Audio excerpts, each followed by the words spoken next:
was younger, I used to love drawing so much. I would sit down, take a pen, and I would draw for fucking hours. It would be so amazing. And then after those few hours, I would just draw and draw and draw. And when I finish, I'm like, I finished. And so, what now? What the fuck now? Well, I finished it, so let's create another one. I'm trying. I am trying, but nothing comes out. Why does nothing come out? And so after I finished that drawing, I would pick up a phone and check out what other people created and see if I like anything of those and try to recreate it or something. And so then I scroll. Ooh, this looks interesting. Scroll. Ooh, this is amazing. Scroll. Scroll. Oh wow. Scroll.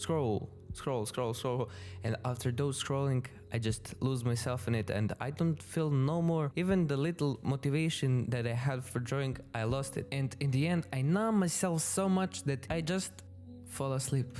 And so, goal with this video is to kind of stop you from that unlimited scrolling and help you to be able to create every day constantly. And if I succeed, I deserve your subscribe. So that's a trade. Let's go. So first of all, who am I? I'm going by the name of Tiag and I'm here to serve the young artists with the knowledge that I needed when I was a few steps behind from now, so that you could get to my level faster than me, with purpose to grow together and create difference in the world. And bro, I promise you that this is just the beginning. So here's one interesting misconception about creative process. I once encountered someone online who believed that hating their work was a sign of mental illness, and that guy thought that he was sick because he hated his work. How fucking absurd is that? And so I had to challenge his beliefs, and I told him that labeling oneself as sick could actually kind of be beneficial.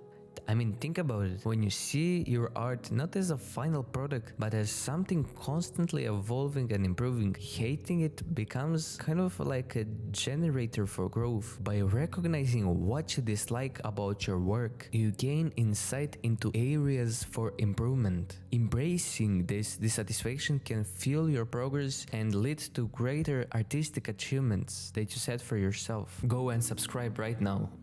Now, let's delve into the second thing, which is the concept of focusing on the macro while working on the micro. And this thing helped me so much, bro. This means constantly creating despite encountering numerous mistakes along the way. Instead of focusing on all those little art mistakes that you made, it probably won't be your last work of art unless you get fucking hit by a bus or something, bro. God forbid.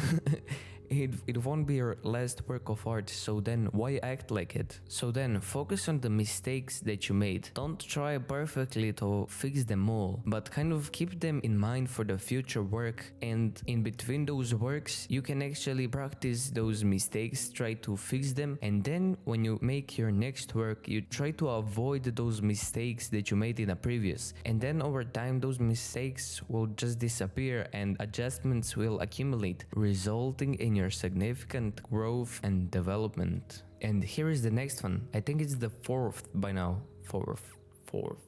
So fourth.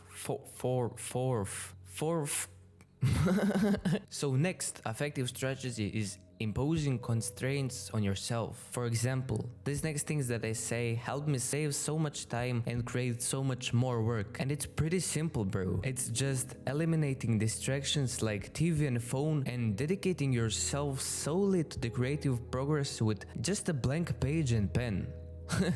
I've personally found that these constraints force me to confront my work head-on, fostering a deeper level on concentration and creativity. And let me share a personal story of mine that I used to struggle with so much.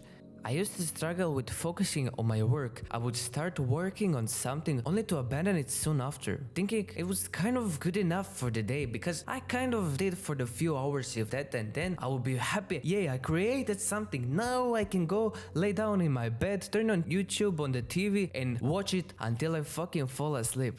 Then a few hours later I would wake up and keep watching And after I drained myself so much, then I would feel so wasted. And this cycle of distraction and dissatisfaction would keep going for a few months at a time, until I realized that there was one thing that I should change, and the one thing that keep occurring. All things changed when I decided to forbid myself from watching TV. And then, because I forbid myself from watching TV, laying around just for the sake of it became boring as fuck without the distraction. And that's how I broke the habit. I also forced myself to stay kind of glued to the chair for a specific period of time. If I didn't want to work, I didn't have to, but there was no phone, no TV, no social media allowed. With these constraints, it was harder not to create than to create, or rather it was so easy to create. The boredom fucking pushed me to work, and I found that the best part of the time that I spent sitting there was actually while I was working and creating. And it's kind of obvious when you think about it. I mean, you use your phone just to distract yourself, just to stimulate yourself. And when you have nothing to stimulate you, work and creation is actually what's stimulating you. We are living to stimulate ourselves, so it's better to stimulate yourself with creating than with consuming. And as I said in the beginning, I'll get you through the hero's journey concept, and the writers know this, but if you don't, it's kind of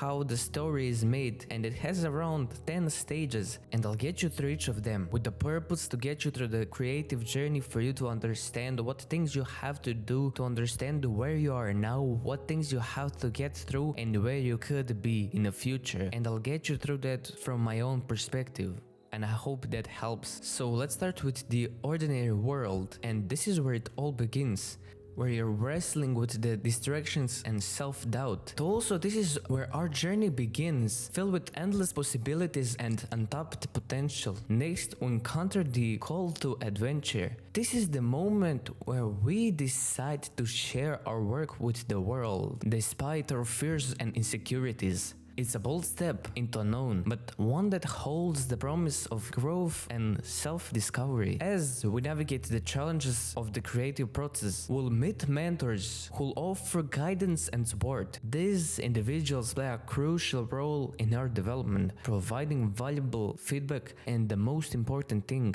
encouragement along the way. Bro, did you know that it's the fucking perfect time for you to drop a subscribe?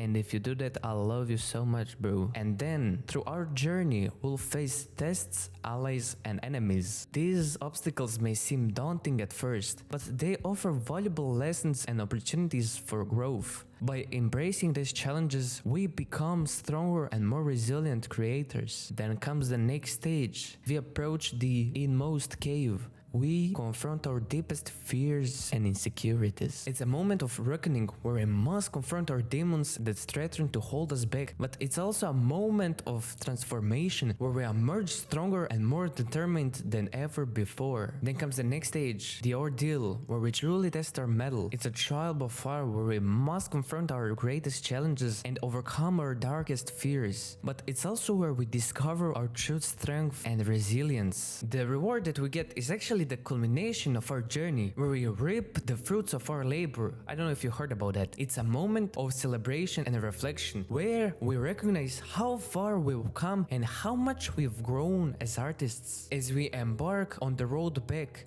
we carry with us the lessons and experiences of our journey. We're no longer the person we were when we started, but we are stronger, wiser, and more determined than ever before. And finally, we come to the last stage of our journey, the resurrection, where we emerge from creative process reborn. We've conquered our doubts and fears and emerged as true creative heroes. Let's go.